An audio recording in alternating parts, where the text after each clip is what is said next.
59 तुम्हारा HCV का question है।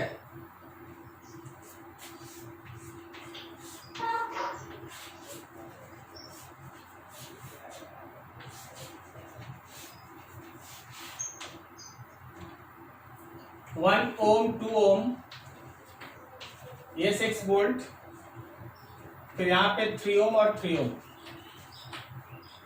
ऊपर में यहाँ 2 कैपेसिटर लगा है,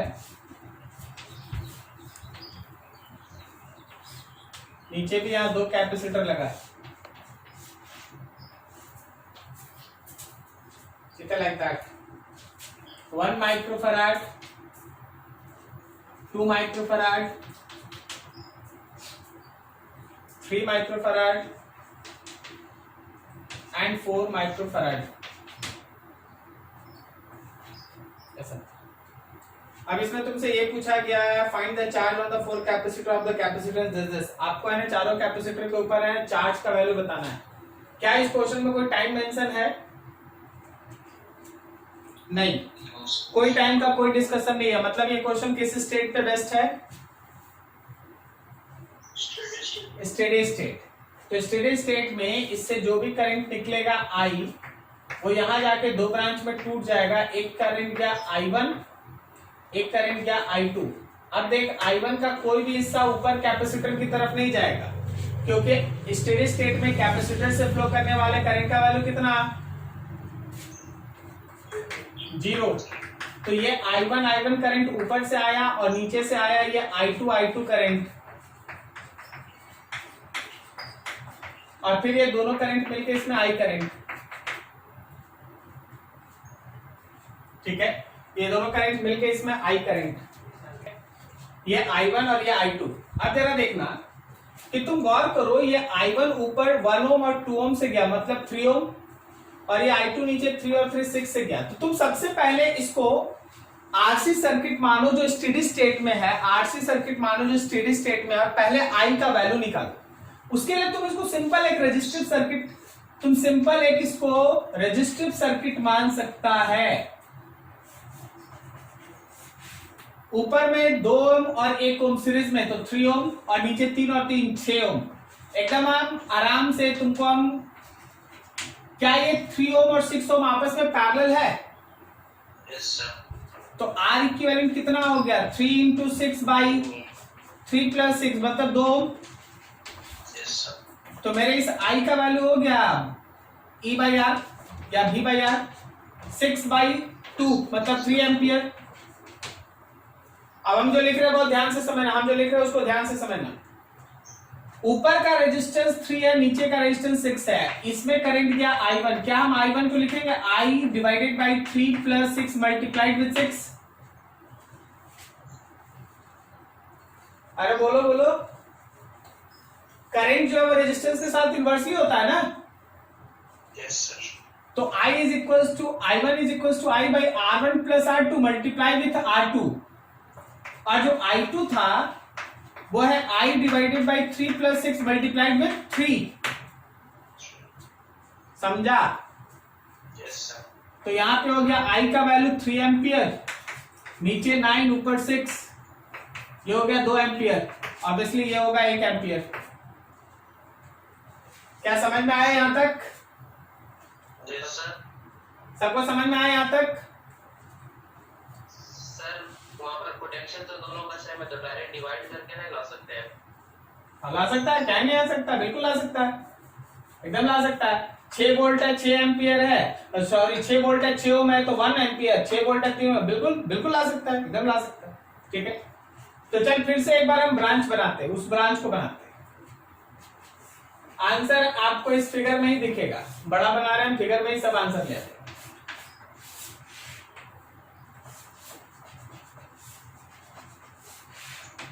ये 6 वोल्ट था और हम लोग को पता चल गया है कि ऊपर है हम लोग का कितना एम्पियर? 2 एम्पियर। ऊपर में 2 एम्पियर है, I1 है, और नीचे में I2 है, 1 एम्पियर है। तो अगर ये 1 ओम है तो क्या यहां से यहां तक 2 वोल्ट का पोटेंशियल डिफरेंस है IR? और ये 2 ओम है तो क्या यहां से यहां तक 4 वोल्ट का पोटेंशियल डिफरेंस है? Yes sir. सिमिलरली यहां 3 ओम है तो यहां से यहां 3 वोल्ट है, और यहां भी 3 ओम है तो यहां से यहां 3 वोल्ट है। अब जरा गौर करना, इस 1 ओम के अक्रॉस में एक कैपेसिटर लगा है जिसका कैपेसिटेंस है 1 माइक्रोफराड। क्या तुम इसका चार्ज जब लिखेगा तो सीधा C1 को V1 से मल्टीप्लाई कर देगा? ये V1 2 ही वोल्ट होगा ना? Yes sir. Q1 निकल गया। अब देखो यहां पे एक कैपेसिटर लगा है 2 माइक्रोफराड, तो अगर आप इस पे चार्ज निकालेंगे तो सीधा C2 को V2 से मल्टीप्लाई कर दीजिएगा। V2 मतलब ये 4 वोल्ट। समझ रहे हैं? Yes sir. सिमिलरली नीचे आइए, ये मेरे पास है 3 माइक्रोफराड, तो इसका चार्ज अगर लिखना पड़ा तो C3 को V3 से मल्टीप्लाई कर लो। V3 हम लोग का 3 volt, and so for this also, चारों चार्ज मिल गया। समझ में आया क्या? Yes sir. This is your RC circuit eight steady state. Once steady state is reached, there is no current flowing through that branch in which capacitor is present. There is no current in flowing through that branch in which capacitor is present. This is all about. Note करो बढ़िया से।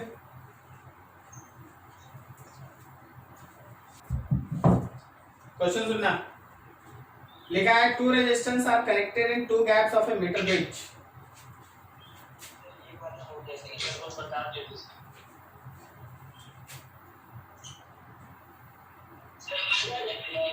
हाँ अभी आ रहा है।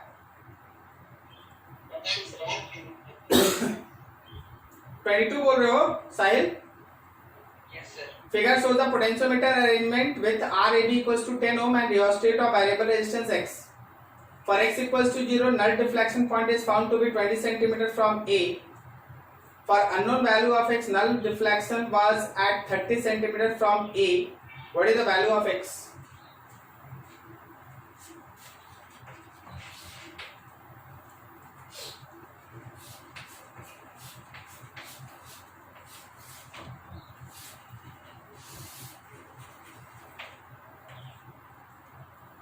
यहाँ E है, यहां से A से B हम लोगों का एक पोटेंशियोमीटर वायर है।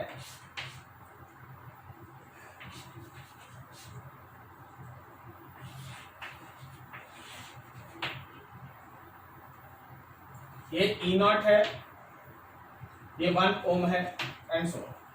सुनिएगा क्वेश्चन ध्यान से। Figure show the potentiometer arrangement with RAB is 10 ओम। मतलब पोटेंशियोमीटर वायर का जो रेजिस्टेंस है वो 10 ओम है। फिर क्वेश्चन ये बोला rheostat of variable resistance X। Rheostat का एक वेरिएबल रेजिस्टेंस है दैट इज X।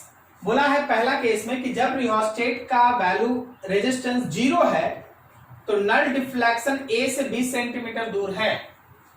जब आप रियोस्टेट का रेजिस्टेंस 0 लेते हैं तो नल पॉइंट यहां से 20 सेंटीमीटर दूर है। जरा सुनना, इस केस में क्या हम सबसे पहले eight null point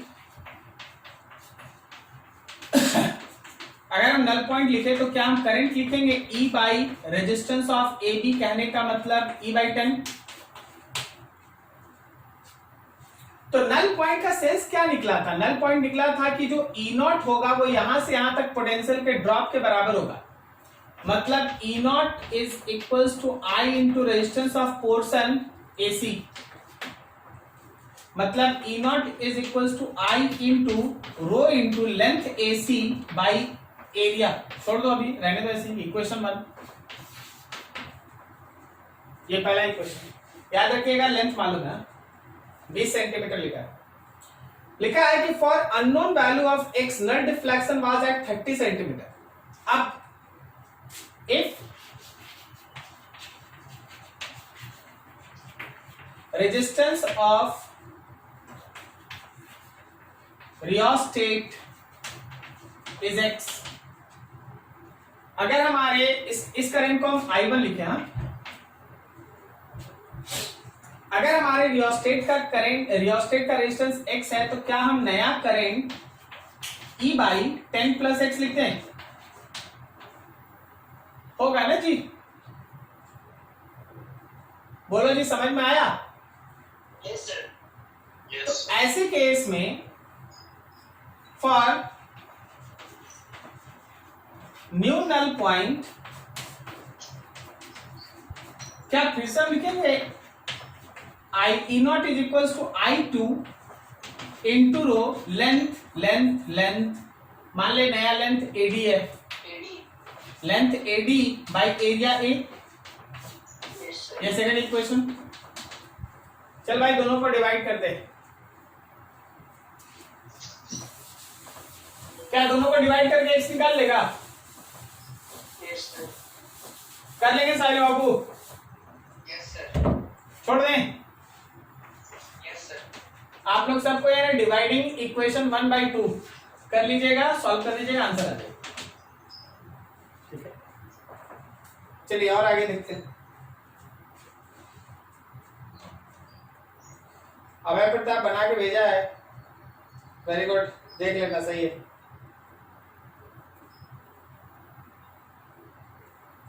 Anshu 24 number yes sir. लिखा है, two cells of equal EMF having internal resistance R1 and R2, R1 greater than R2 are connected in series. और भेज दिया सर। बना दिया, छोड़ देते हैं।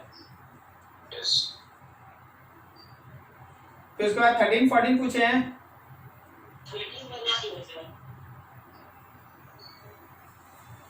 13 का आंसर भेजा है बस। बात कर लेना है, खत्म करना। 14 में लिखा, DC supply of 120 volt is connected to a large resistance X. A voltmeter of resistance 10 kilo ohm placed in series with the circuit reads 4 volt. This is an unusual use of voltmeter for measuring very high resistance. The value of X is, क्यों नहीं बन रहा है?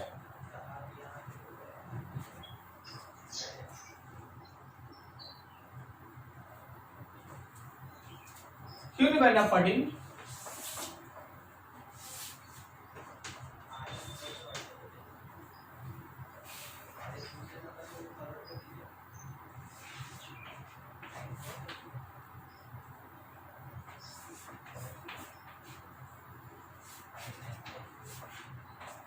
यहाँ एक की है, यहाँ 120 वोल्ट है, यहाँ X है, यहाँ 10 किलो ओम रेजिस्टेंस है। लिखा, DC supply of 120 volt is connected to a large resistance X. A voltmeter of resistance 10 kilo ohm placed in series in the circuit reads 4 volt. This is an unusual, find the value of X. ठीक। अच्छा, अभी हम अगर इसमें current लिखें तो क्या हम लोग उस करंट को लिख सकते हैं 120 डिवाइडेड बाई x प्लस 10 पे पावर 4 ओम? Yes sir. ठीक है। For reading of volt meter,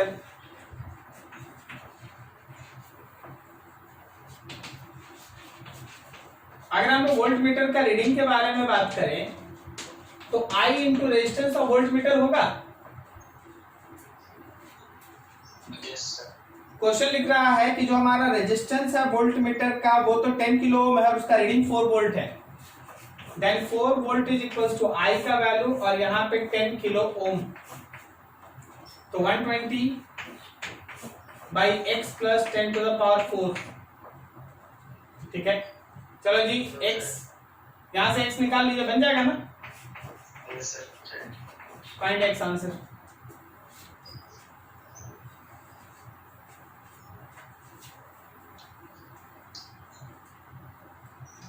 सब 14 और 13 वाला नहीं है। अरे बोल तो रहा बना दिए, बोल तो रहा बना क्या?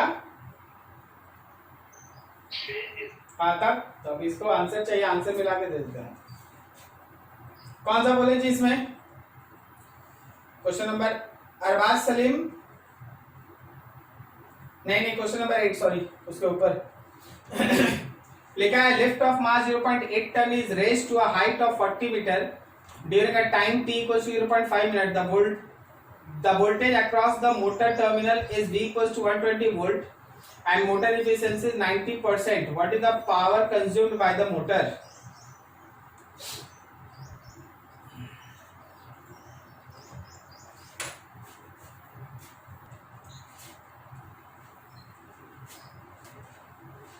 Eight number. एक लिफ्ट सिस्टम है, बहुत सिंपल सा लिफ्ट सिस्टम आपके सामने बना रहे हैं.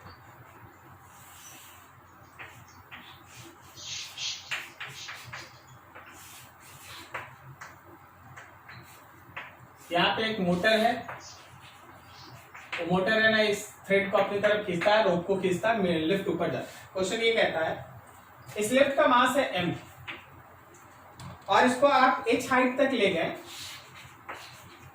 और h हाइट तक ले जाने में जो आपको समय लगा वो टाइम t है. तो h हाइट तक ले जाने में जो टाइम लगा वो टाइम t है. तो क्या हम लोग यहाँ पे पावर यूज्ड लिख सकते हैं mgh बाई टाइम. इतना पावर यूज हुआ है, यूज नहीं बोलो, इतना पावर कन्वर्टेड इनटू एनर्जी, ये एनर्जी में कन्वर्ट हुआ है. अब क्वेश्चन ये लिखता है कि जो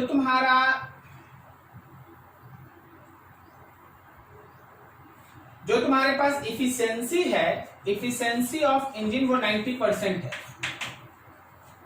इंजन का इफिशियंसी है 90%. क्लियर है?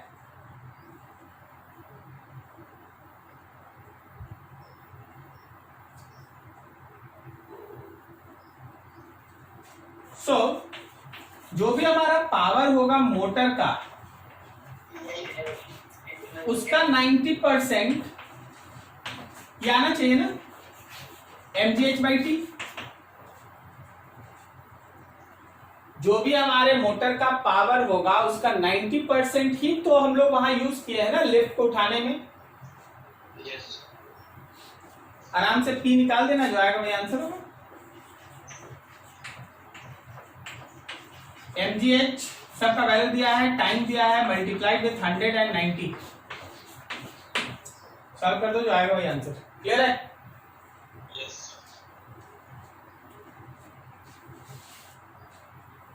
अरबाज सलीम कुछ बना के भेजा है, देख लेना. 24 minutes. हाँ ठीक. साहिल yes sir. 8 नंबर बोले साहिल. yes sir.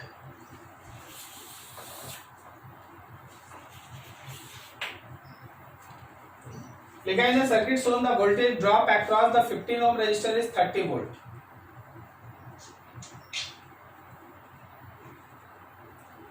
Having the polarity as indicated, the ratio of potential difference across 5 ohm resistor and resistance R is.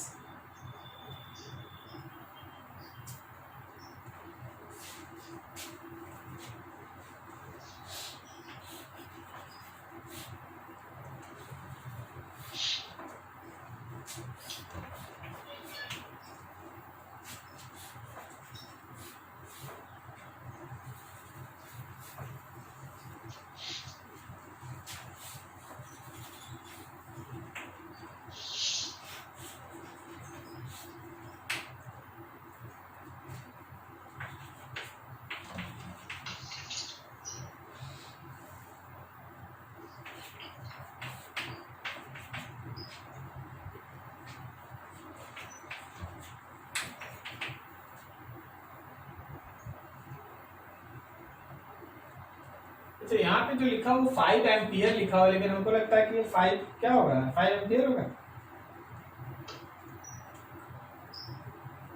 चलो जो लिखा वही लेके चलते. 5 एम्पियर. ये 5 ओम है, ये 15 ओम है और ये R है.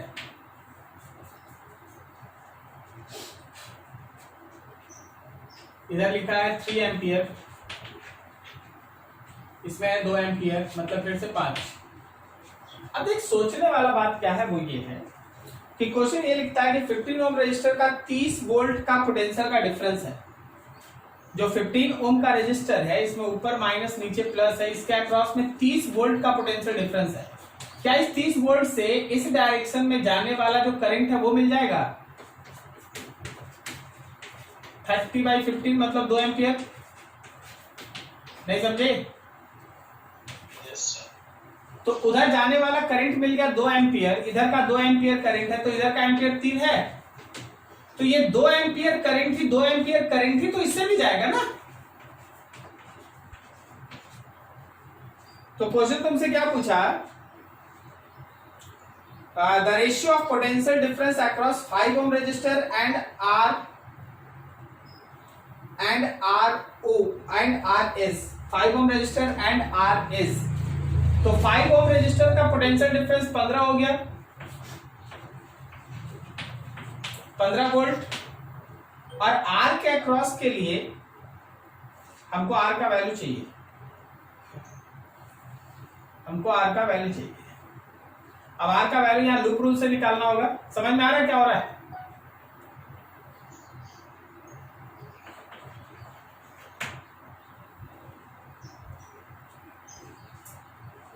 क्या आप समझ पा रहे हैं हो क्या रहा है? करंट में थोड़ा सा दिक्कत हो रहा है उसमें, I1 का डायरेक्शन।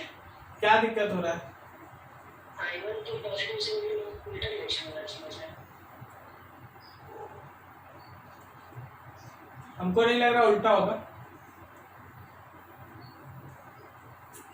या जैसे है वैसे ही होगा। कारण है कि अगर तुम इधर से भेज देगा,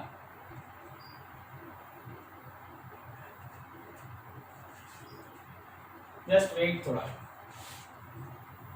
सर मेरा आंसर इसमें 3/11 आ रहा है। कितना?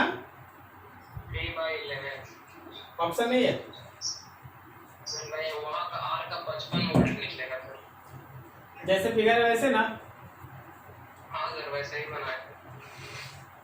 वेट वेट,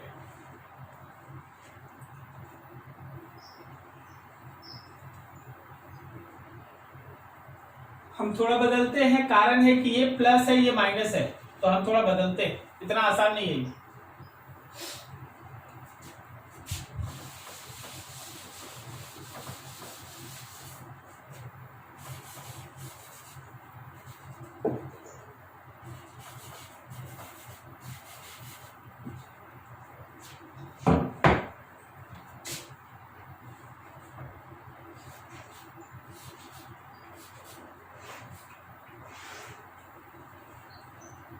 देखिए ये प्लस है और ये माइनस दिया, इसका मतलब हम यहां पे ऊपर से तो जो आ रहा है 5 एम्पियर आने दो, 5 एम्पियर हम इधर से करंट भेजेंगे। मान लीजिए I1 है, तब ये I1 जाएगा। अब यहाँ पे 5 और I1 ये दोनों मिलके इसमें जाएगा 5 प्लस I1। फिर आगे बढ़ के I1 नीचे चला आएगा, क्योंकि जितना निकला था उतना इंटर करेगा। समझ में आया क्या? और फिर जो अगला 5 एम्पियर है, देखो ऊपर 2 एम्पियर और इधर 3 एम्पियर किया है। क्या समझ में आता है? Yes sir. अब यहां समझना, मेरे पास 2 डाटा है। एक डाटा है अकॉर्डिंग टू क्वेश्चन, आप चलिए तो पोटेंशियल डिफरेंस अक्रॉस 15 ओम, क्वेश्चन लिखा है 30 वोल्ट है, यही है ना? Yes sir. तो इसका मतलब है कि I1 into 15 is equals to 30 volt, so I1 is equals to 2 ampere. I1 कितना हो गया? 2 एम्पियर। I1 हो गया 2 एम्पियर, करेक्ट है? Yes sir. अब यहां लगा लूप रूल ताकि तुम R निकाल सको, R। सो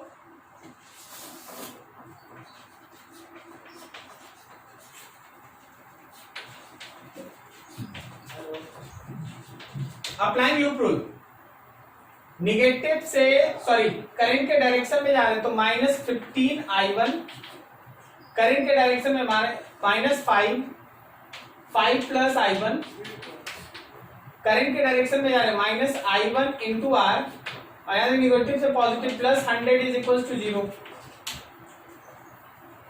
वैसे हम तुमको बता रहे हैं कि अगर क्वेश्चन पे आपको ध्यान है ना, तो याद रखिएगा कि आपको पोटेंशियल इसका चाहिए, चल बना लेते। -15 I1 का value 2 ampere, -5 5 + 2 -2 into R plus 100 is equal to 0। तो देखो ये हो गया 30 हो गया और ये 35 हो गया और ये -2R, 30 और 35 -67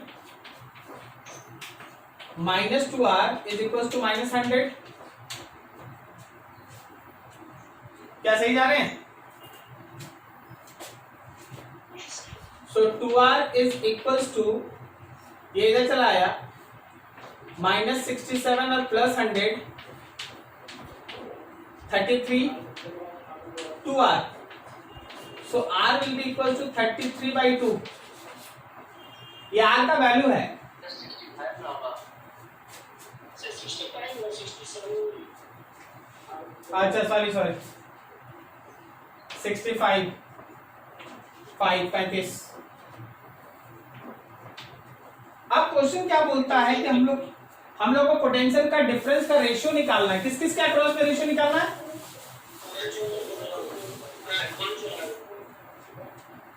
5 ओम और R ओम, यही ना? So potential across 5 ohm is 5 into 5 plus I1 and potential difference across R ohm is I1 into R। सबका डाटा मौजूद है, डिवाइड कर दो जो है वही आंसर। देखो तो एक बार बना के सॉल्व करके देखो एक बार, कितना आंसर है? ऑप्शन नहीं है, है ना?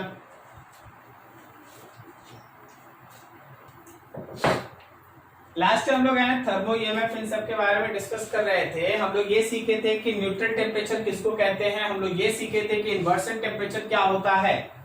न्यूट्रल टेम्परेचर किसी भी थर्मोकपल का एक ऐसा particular temperature of hot junction होता है, एक ऐसा particular temperature of hot junction होता है जहां तक अगर पर्टिकुलर थर्मोकपल को गर्म कर दिया जाए हॉट जंक्शन को, तो उसका ईएमएफ होता है maximum.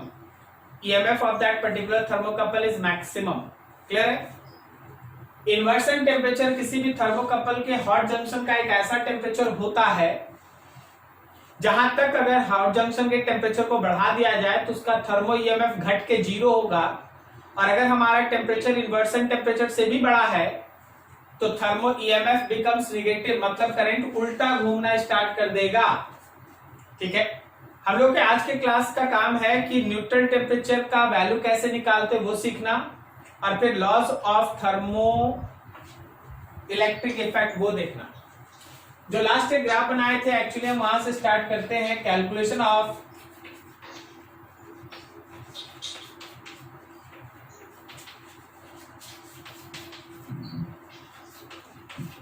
Neutral temperature theta N, calculation of neutral temperature theta है। देखो जो हम लोग का ग्राफ था वो ये था, thermo EMF versus temperature of hot junction, और ये ग्राफ था ऐसा, ये था टेम्परेचर ऑफ कोल्ड जंक्शन, ये था इन्वर्सन टेम्परेचर, और यहां था न्यूट्रल टेम्परेचर। ये वो पर्टिकुलर ईएमएफ था मैक्सिमम, न्यूट्रल टेम्परेचर पे ईएमएफ इज मैक्सिमम। अच्छा ये पैराबोलिक कर्व है, रीजन था कि quadratic E is quadratic function of theta. E जो है थीटा का क्वाड्रेटिक फंक्शन है, तो क्वाड्रेटिक होने की वजह से ये पैराबोलिक कर्व होता है और एकदम सिमेट्री को फॉलो करता है। तो क्या हम लोग इस कर्व के बेसिस पे ऐसे लिख सकते हैं कि थीटा एन में से थीटा सी माइनस करो तो ये आएगा? तो क्या ये बराबर होगा थीटा आई में से थीटा एन माइनस करके, ये वाला, ये दोनों बराबर? थीटा एन को इधर ले आओ, 2 थीटा एन, तो क्या वो थीटा आई प्लस थीटा सी है? तो जो तुम्हारा न्यूट्रल टेम्परेचर है वो है कोल्ड जंक्शन इन्वर्सन टेम्परेचर का मीन, कोल्ड जंक्शन और इन्वर्सन टेम्परेचर, कोल्ड जंक्शन और इन्वर्सन टेम्परेचर का मीन हम लोगों का न्यूट्रल टेम्परेचर का वैल्यू है। क्लियर है? एक तरीका ये। दूसरा, अगर तुम मेथड को थोड़ा और आगे बढ़ाओ तो तुम्हारे पास ईएमएफ का एक इक्वेशन होता है, alpha theta plus beta theta square. Clear है? हाफ लगाएंगे नहीं लगाएंगे, जहां प्लस है वहां माइनस डाल देंगे, उन सब में कोई झमेला नहीं है, ये लास्ट बात हो चुकी है। सही है ना?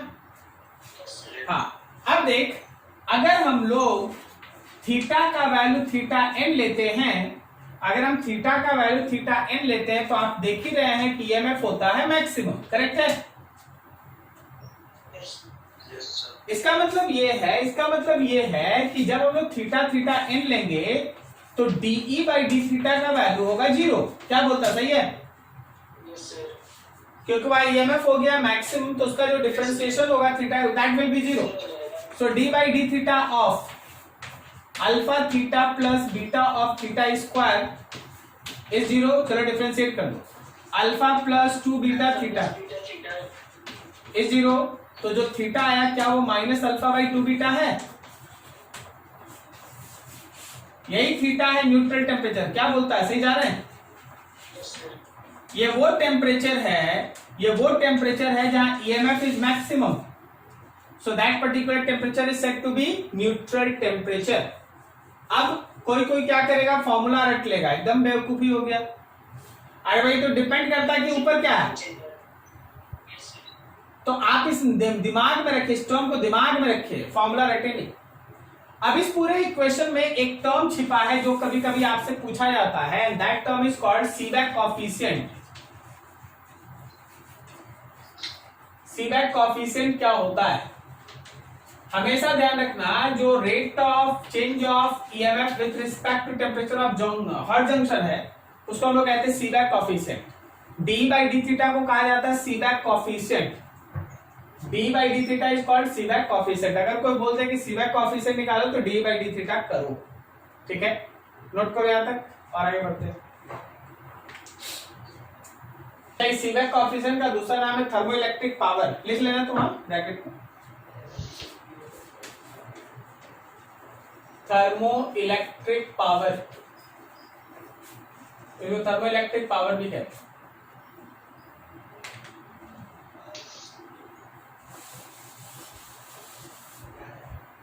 अब देखो, that is called laws of thermoelectric effect.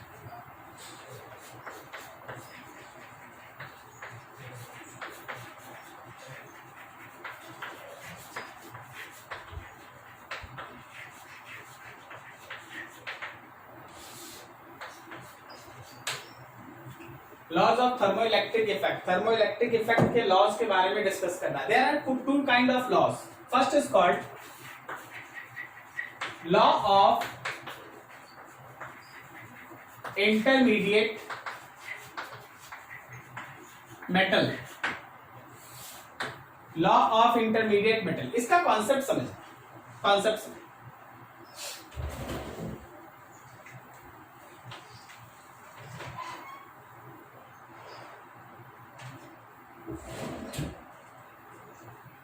मान लीजिए जैसे हम लोगों के पास ये एक थर्मोकपल,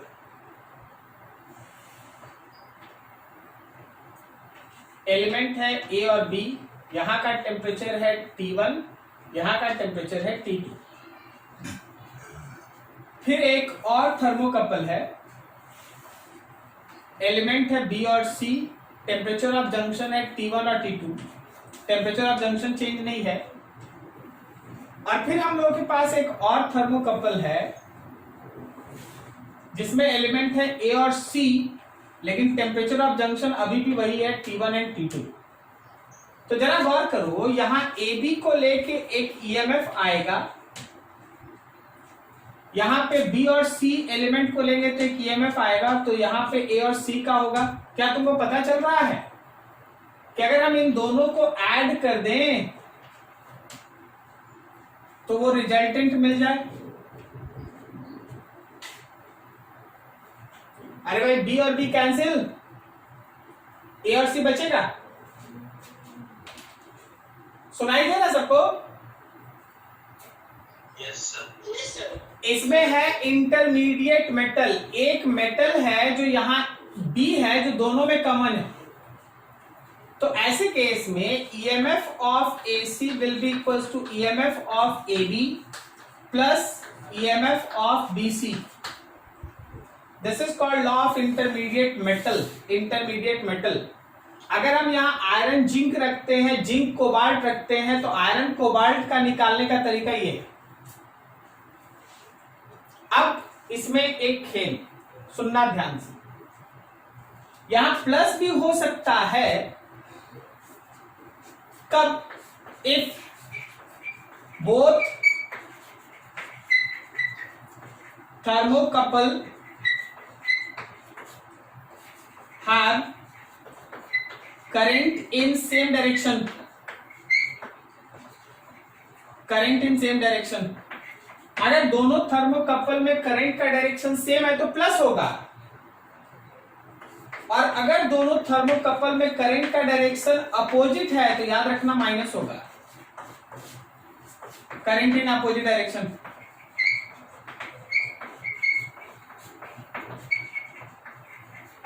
क्या आपको समझने में कहीं दिक्कत? अगर इसमें भी करंट क्लॉकवाइज घूम रहा है और इसमें भी करंट क्लॉकवाइज घूम रहा है तो दोनों को जोड़ेगा तो उसमें भी क्लॉकवाइज घूमेगा, दोनों जुड़ जाएगा। अब इसमें क्लॉकवाइज घूम रहा है और इसमें एंटी क्लॉकवाइज घूम रहा है तो माइनस करना होगा। जब आप माइनस करते हैं तो कोई एक बड़ा और कोई एक छोटा होगा ना। तो अगर मान ले क्लॉकवाइज वाला बड़ा है तो रिजल्टेंट क्लॉकवाइज बचेगा, और एंटी क्लॉकवाइज अगर बड़ा है तो रिजल्टेंट एंटी क्लॉकवाइज बचेगा। समझा क्या? इसी से मिलता जुलता एक दूसरा लॉ है, this is called law of intermediate temperature. इस बार थर्मोकपल सेम रहेगा, एबी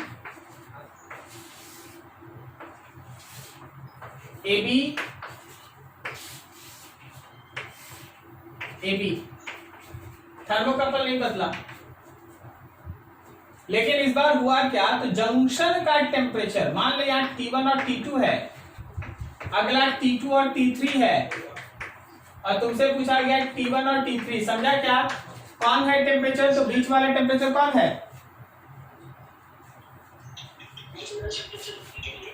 T2 है।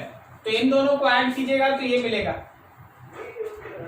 यहां पे ईएमएफ आएगा T1 और T2 को लेके, यहां पे ईएमएफ आएगा T2 और T3 को लेके, और यहां पे ईएमएफ आएगा T1 और T3 को लेके।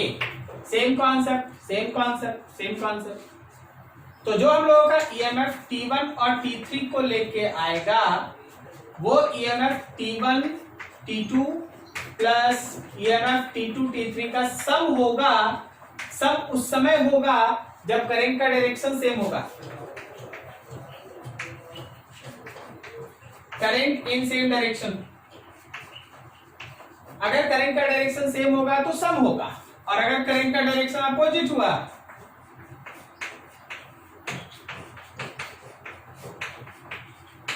अगर करंट का डायरेक्शन अपोजिट हुआ तो माइनस होगा।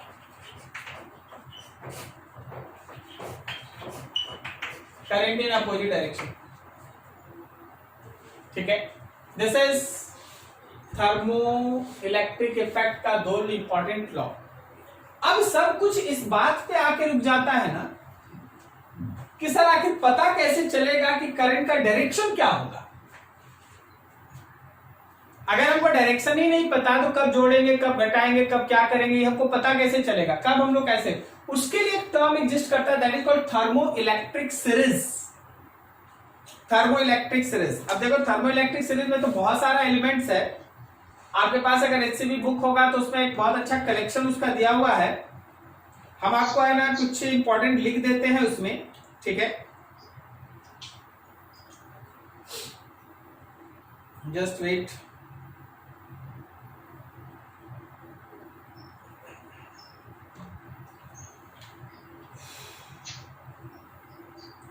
हाँ, एक टर्म एग्जिस्ट करता है that is thermoelectric series.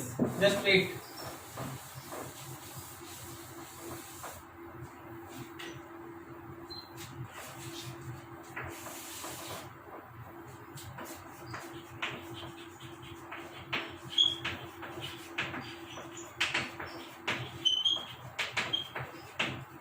Thermoelectric series actually क्या है समझना पहले।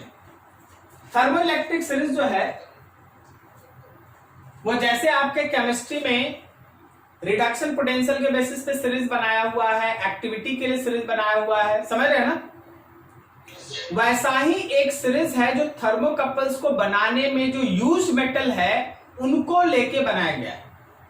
थर्मोकपल आप जिन जिन मेटल्स के यूज से बनाते हैं उनको लेके एक सीरीज बनाया गया है जिसमें हमेशा करंट का डायरेक्शन ऊपर वाले एलिमेंट से नीचे वाले एलिमेंट की तरफ होता है। तो कुछ एलिमेंट्स जो आपके सामने हम लिख रहे हैं वो इसी सीरीज को दिखाता है, उसको जरा गौर से देखिए।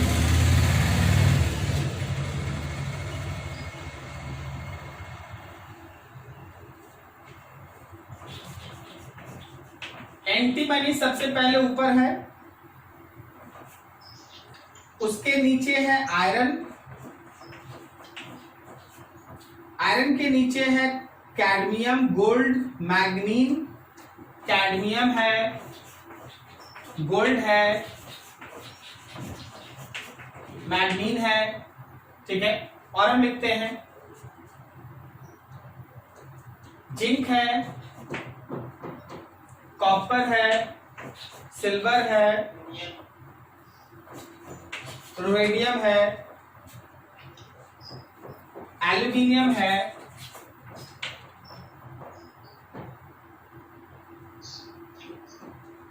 प्लैटिनम है,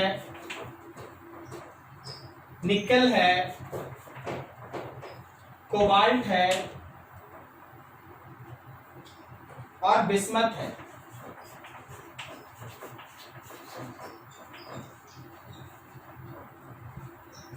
अब हमेशा ध्यान रखना ऊपर से नीचे की तरफ किसी भी थर्मोकपल पे करंट फ्लो करता है, ऊपर से नीचे की तरफ, ऊपर से नीचे की तरफ, ऊपर से नीचे। देखिए मेरे पास जगह नहीं था।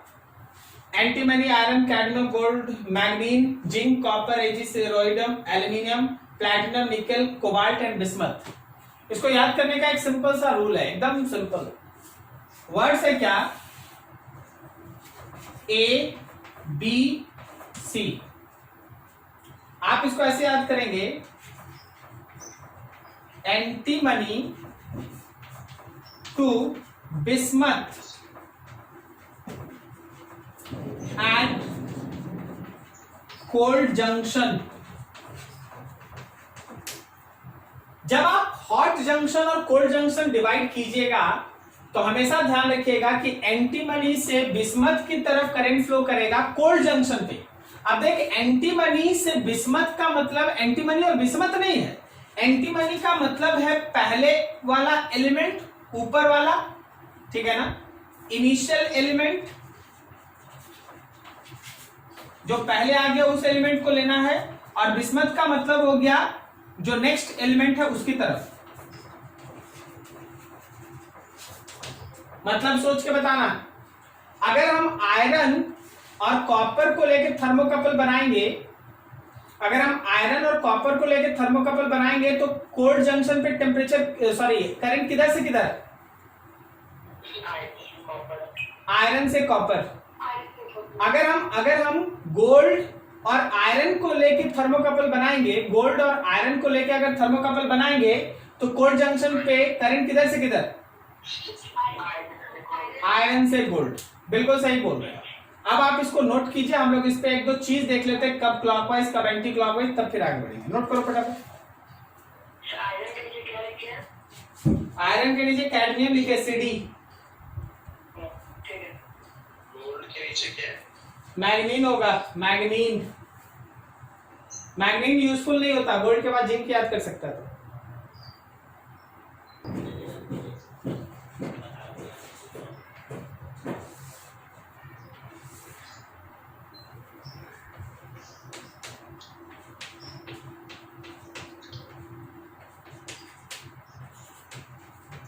बोलो इस पर्टिकुलर लूप में करंट क्लॉकवाइज क्या एंटी क्लॉकवाइज?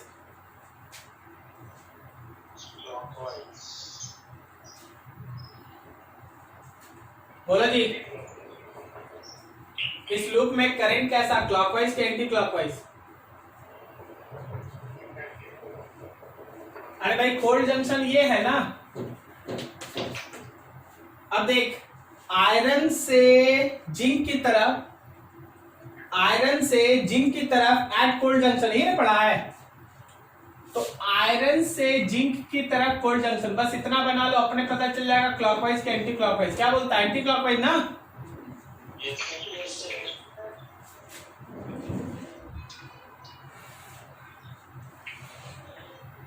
अब मान ले जैसे यहाँ पे जिंक है और यहाँ पे सिल्वर है, ये है 100 डिग्री सेंटीग्रेड और ये है मान लो 30 degree centigrade. This is cold junction. Zinc से लेके सिल्वर की तरफ, जिंक से लेके सिल्वर की तरफ एट कोल्ड जंक्शन, जिंक से सिल्वर की तरफ कोल्ड जंक्शन। समझ में आ रहा है? अब जरा देख के बताना।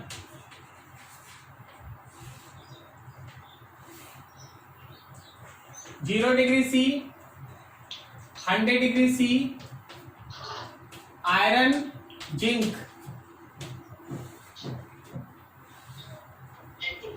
रुक यार, अच्छा रुक जा। 0 degree C, 100 degree C, copper and zinc. इसका ईएमएफ है X, इसका ईएमएफ है Y। तुमको बताना है आयरन और कॉपर 0 डिग्री सी और 100 डिग्री सी। बताओ जी, आंसर बोलो। इसका ईएमएफ आपको बताना है।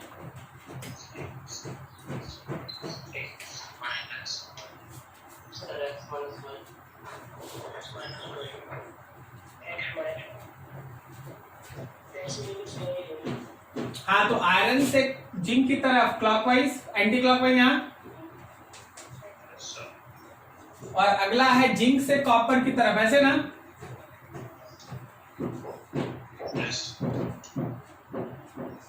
कोई दिक्कत नहीं ना? ठीक है, अब जरा गौर करना, थोड़ा सा गौर करना।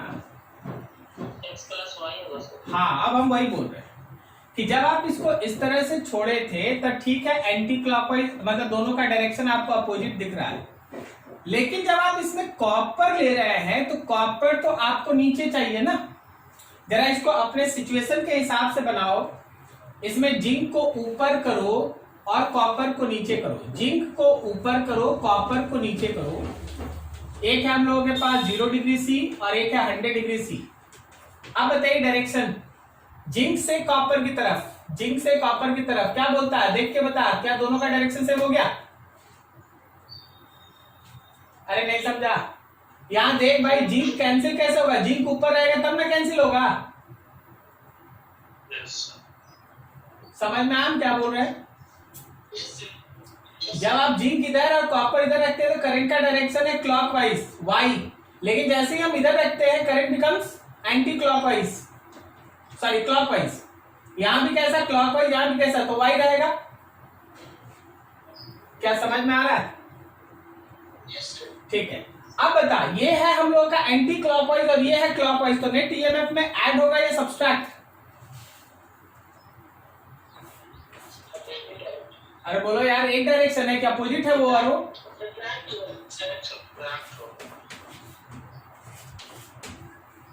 X minus Y is your answer.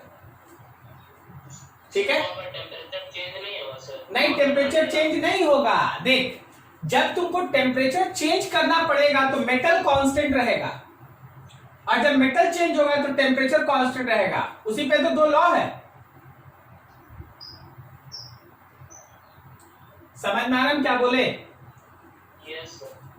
अगर आप टेम्परेचर सेम रखेंगे तब मेटल चेंज होगा, और अगर आप मेटल चेंज कीजिएगा, मेटल सेम रखिएगा तो टेम्परेचर चेंज होगा। ठीक है, law of intermediate temperature, law of intermediate metal. Clear है?